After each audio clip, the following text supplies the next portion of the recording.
The US just shed 200,000 non-farm payrolls, and if you're holding equities, that's actually the best news you could have received. A softer job market means the Fed has more runway to ease policy without fear of stoking inflation, directly boosting your portfolio. You're on InvestIQ. Today, the TSX Composite is up 0.68%, with the S&P 500 gaining 0.62% and the Nasdaq leading the charge, up 1.3%. Even the Dow is green, up 0.28%.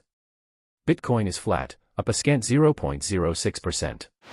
Curiously, Canadian banks, Royal Bank and TD, are down slightly, 0.66% and 0.39% respectively. But the real mover? Palantir, surging over 10% on the back of renewed AI optimism.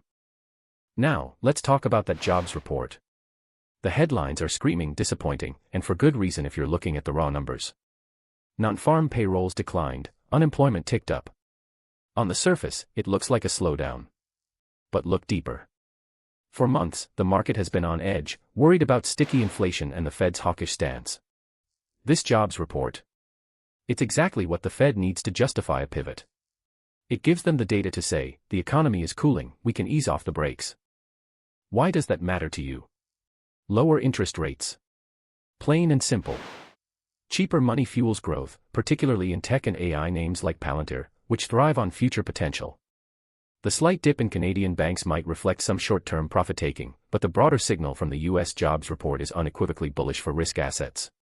This isn't a sign of a recession, it's a sign of a market finally getting what it wanted, room for the Fed to cut.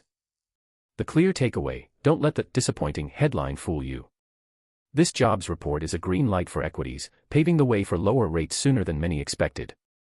That's today's read from InvestIQ. Educational analysis, not financial advice.